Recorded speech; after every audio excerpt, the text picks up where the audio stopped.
What's up, everybody? Welcome back to Diamond Owl Studios. I'm your host, Paper Chase. And it's the one and only Diamond Don Juan. And we are reporting live from the Cigar Lounge.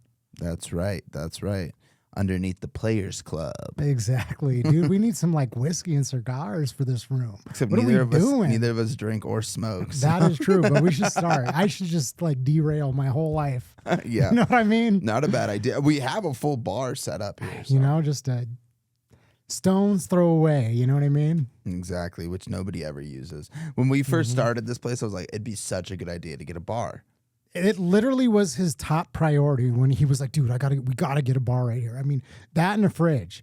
Like I was busy working on setting up cameras, putting this room together. He's like, I need a fridge and a bar. Yeah, and guess what I did? I went out and got a fridge and a bar. And there you go. But, do you know what we are getting into today is something that we don't need any drinks for because this is going to be absolutely a great listen regardless. So, what makes you say that? Because you told me it was going to be. Yeah, so today we're doing a reaction. First time reaction. You've never heard this song? So I've heard the Maybe like on a movie or something. Yeah, I've heard the Disturbed version, and obviously when I heard that, I was like, "Oh, this song! I've heard this song before." But we are watching a live version. Okay. So I've never seen them perform this live, and I can't recall like what the original sounds like. So okay, yeah. So there you go, folks. Definitely first reaction, and you didn't even tell them what we're listening to. So we're listening to Simon and Garfunkel's The Sound of Silence. And this is live in New York City in 2009. Yeah, I've not seen this performance. I imagine it's going to be incredible. Can't wait to get into it and give you our thoughts.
Hello, darkness, my old friend.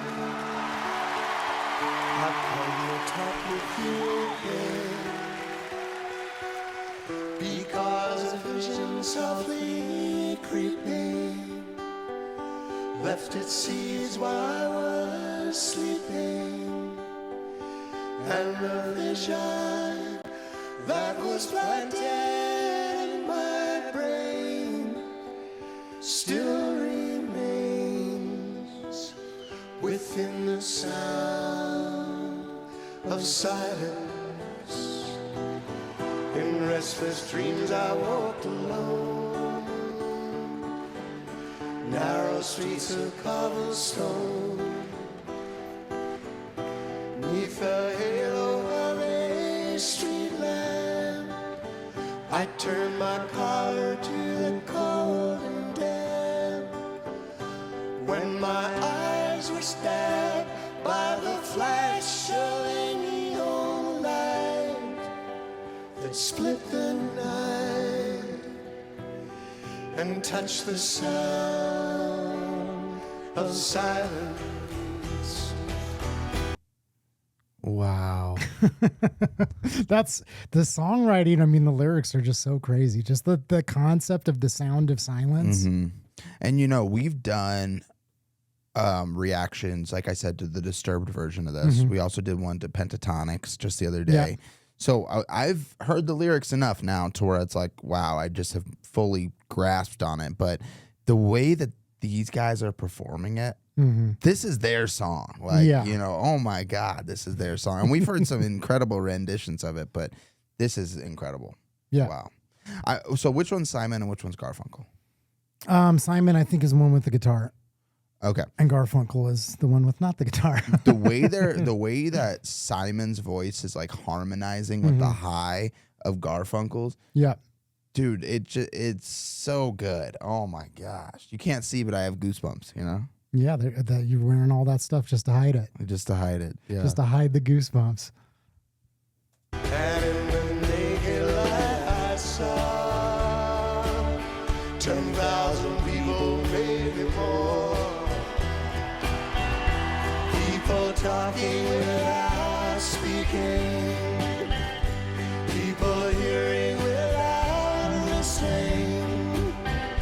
People writing songs that voices never share. And no one dare disturb the sound of silence. Fools that I do not know. Silence like a cancer grows. Hear my words that I might teach you. Take my arms that I might reach out to you. But my words, like silent raindrops, fell and echoed in the wells of silence. And the people bowed and prayed to the neon god they made. That line always stood out to me. And the people bowed and prayed to the neon god they made. What do you think the meaning of that is? I mean,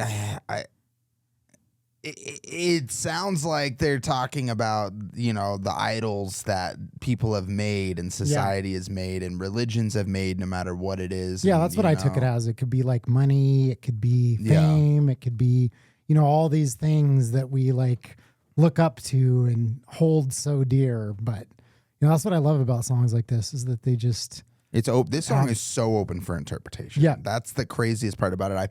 Because I've thought different things about it every time I listen to it, you know, which, like I've said many times before, that's like the most beautiful songwriting to me. It's things that we can listen to it and have completely different perspectives on it, and we're both probably right. Yeah. You know, in our own way. So. And the sign flashed its warning in the words that it was forming. And the sign said the words of the prophets are written on the subway walls and tenement halls, and whispered in the sound of silence.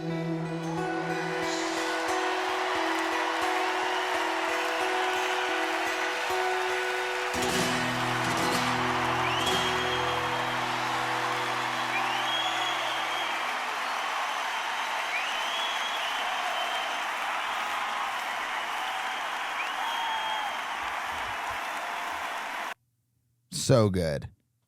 All right, there you have it. You finally got to hear the original after hearing, you know, all these other renditions. And, you know, that's one thing. Is like hearing the original, I feel like it would have been like, oh, yeah, this is great. Like, but watching them perform it did something for me. You know, like really, really touched my heart. Great song, great songwriting. And those two together just killed it. Wow. All right, folks, there you have it. For the first listen to the original. That was great. What'd you think of their performance? I know it was your first time watching that video or watching them perform it live. You said. I mean, I think I've seen like individual songs performed by them or different songs. But yeah, it's cool to see them, you know, later in the career, years later, still performing, still putting their heart into it. Yeah. You know, not phoning it in. Yeah. But they are iconic. I mean, there's like so many songs, and they're such a part of like that, you know, 60s movement. I was gonna say like hippie movement, but like the folk movement that came out of the 60s. So yeah, and a lot of those bands kind of like fell apart and went their separate ways, or people, overdosed sadly. So, it's cool to see one of those groups emerge from all that kind of turmoil of that era and still be able to perform, up to the modern era. Yeah. At that level, wow, that was just incredible, and you could see the crowd's appreciation for him and for the song. Beautiful. And I know I'm not familiar with their discography at all, but I know they got some other really big hits out there. And I think that's just awesome to go on stage and perform that one, which is definitely like a slower, calmer song, but it's still so beautifully done. Yeah. That it was the perfect song choice for that. So yep, there you have it, folks. Let us know. What should we react to next from Simon and Garfunkel? What else does my man Chase over here need to hear? What do I need to hear for that matter? There are more live performances. Maybe we should do some like Woodstock stuff. Have you ever watched any of the Woodstock? I have never watched anything from Woodstock. That'd be Oh my goodness. That'd be so much I brought fun. this up before and I always forget the guy's name. I'm gonna look it up. There's one performance in particular that you have to see. Okay. I mean, there's a ton of performances, like Jimi Hendrix guitar. Have you heard that? Like At Woodstock? Yeah. No. Yeah. See, there you go. Well, we gotta get into that, man. Yeah. I would love that. But guys, thank you Joe guys for Cocker. watching. That's who it is. I think it's Joe Cocker. Never even heard of Joe Cocker. Exactly. Well, thank you guys for watching, man. If you guys want to show some support, make sure you guys drop a like on the video. If you want to join us on our journey of discovering new music, old music, and everything in between, make sure you guys hit that subscribe button and join along. We would love to have you. Thanks for watching. Peace.